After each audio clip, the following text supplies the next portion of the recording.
Welcome back to my channel. तो friends, आज हम जिस वीडियो पर बात करने वाले हैं, जिस टॉपिक पे बात करने वाले हैं, बहुत ही इंपॉर्टेंट है और हर घर में ये मेडिसिन होना चाहिए। जैसे कि आपने सुना ही है कि बहुत यंग एज में हार्ट अटैक आ रहे हैं, सडन हार्ट अटैक आ रहे हैं। तो ऐसे में सिर्फ आपके 15 मिनट किसी की जान बचा सकते हैं, चाहे वो आपके पड़ोसी के, रिलेटिव की, या आपके घर में कोई हार्ट पेशेंट है तो आपके घर में ये मेडिसिन होना ज़रूरी है। ये सभी जो मेडिसिन हैं डॉक्टर ने प्रिस्क्राइब किए हुए हैं और हर घर में ये होना ज़रूरी होते हैं। तो चलिए वीडियो शुरू करते हैं और जानते हैं कि कौन कौन सी मेडिसिन है जो आपके घर में हमेशा रहनी चाहिए, जो किसी की जान बचा सकती हैं। तो फ्रेंड्स, हार्ट अटैक आना कॉमन प्रॉब्लम हो गई है। अब तो 40-45 के प्लस जो लोग हैं उनको हार्ट अटैक की समस्या देखने को मिल रही है, ब्रेन स्ट्रोक की समस्या देखने को मिल रही है।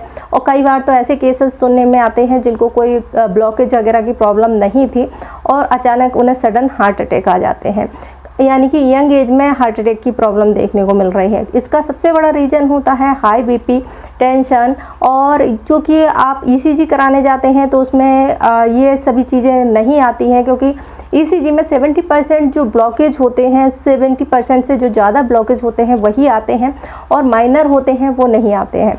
कई बार ये आपकी एक्टिविटी पर भी डिपेंड करते हैं। ये जो वेंस होती हैं उनमें कोलेस्ट्रॉल की मात्रा बढ़ जाना इसका सबसे मुख्य कारण होता है। तो कोलेस्ट्रॉल तो अगर आप इसका टेस्ट कराते हैं तो कई बार आपके ब्लॉकेज भी पता नहीं चलते हैं। कई बार कंडीशन दूसरी होती है, जैसे कि कुछ आपकी जो वेंस है उनमें मस्से जैसी रचना बन जाती है और जो सडन हार्ट अटैक आता है वो इसी की वजह से आता है, क्योंकि जो मस्से जैसी रचना बनती है वो कभी ब्लास्ट हो जाती है और जल्दी ही हमारी बॉडी का जो प्रोसेस है कि अगर आपको कहीं चोट लगती है या कोई नर्व डैमेज होती है तो उसको रिकवर करने लगती है। तो यही प्रोसेस हमारी वेंस के अंदर होती है। जब ये प्रोसेस होती है तो उस जगह पर वो नस जो है ब्लॉक हो जाती है और इसकी वजह से हार्ट अटैक आने लगता है, क्योंकि वहाँ पर ब्लड सर्कुलेशन जो है बंद हो जाता है। तो ऐसे में ज़रूरी होता है कि आप कुछ चीज़ें जान लें जिससे कि आप जल्द से जल्द किसी को ट्रीट कर सकते हैं और उसकी जान बचा सकते हैं। फ्रेंड्स, हार्ट अटैक के जो सिम्टम होते हैं उन्हें जानना ज़्यादा ज़रूरी होता है। तो इसमें जिसको हार्ट अटैक आ रहा होता है उसे बेचैनी होती है, एक ऐसा दर्द महसूस होता है जैसे कोई उसे निचोड़ रहा हो, या फिर कुछ आधा किलो का वजन जो है उसके सीने पे रखा है और यह लगातार उसे वजन महसूस होता ही रहता है।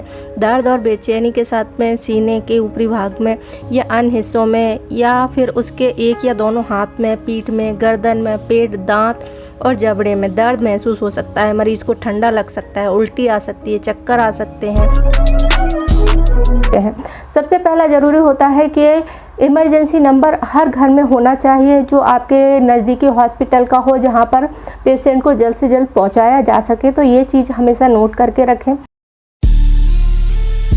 दूसरी होती है CPR देने की जो प्रोसेस होती है वो सभी को आनी चाहिए। तो इसमें आपको हार्ट पर पंप करना होता है 1 मिनट में 200 बार तक। तो ये CPR की जो प्रोसेस है वो सभी को आनी चाहिए। इसके अलावा होती हैं कुछ मेडिसिन जो कि उनका काम होता है, जो हार्ट अटैक के टाइम पर ब्लड जो होता है वो काफ़ी थिक हो जाता है और इसी कारण से वो फ्लो नहीं हो पाता। तो इन मेडिसिन को आपके घर पे होना चाहिए। इसमें सबसे पहली होती हैं एस्पिरिन या डिस्प्रिन जैसी मेडिसिन जो होती हैं। एस्पिरिन या डिस्प्रिन जैसी मेडिसिन होती है, पेशेंट को दे सकते हैं और उन्हें चबाने के लिए बोल सकते हैं। तो ये खून का जो थक्का बनता है उसको बनने से रोकने का काम करती है। दूसरी मेडिसिन होती नाइट्रोग्लिसरीन। तो ये भी मेडिसिन डॉक्टर ने बोलते हैं, और अगर आपको इन तरह की मेडिसिन से एलर्जी है तो बिल्कुल भी पेशेंट को ये नहीं दे, उनकी हिस्ट्री आपको मालूम होनी चाहिए। नेक्स्ट का नाम है डिफाइब्रिलेटर। तो फ्रेंड, डिफिब्रिलेटर एक डिवाइस होता है जिसमें कि हार्ट अटैक वाले पेशेंट की हार्ट रिदम को बैलेंस करने के लिए इलेक्ट्रिक शॉक दिए जाते हैं। कई बार हार्ट अटैक पेशेंट होते हैं, उनकी हार्ट बीट बहुत कम हो जाती है या बहुत तेज़ हो जाती है, इसलिए यूज़ किया जाता है।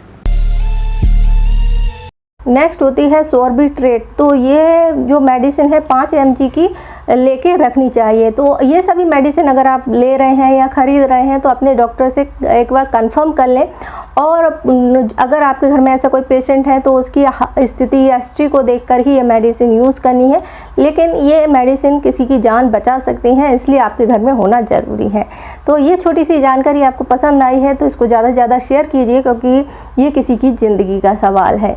और कोई क्वेश्चन है तो आप कमेंट्स कर सकते हैं। वीडियो देखने के लिए आपका धन्यवाद।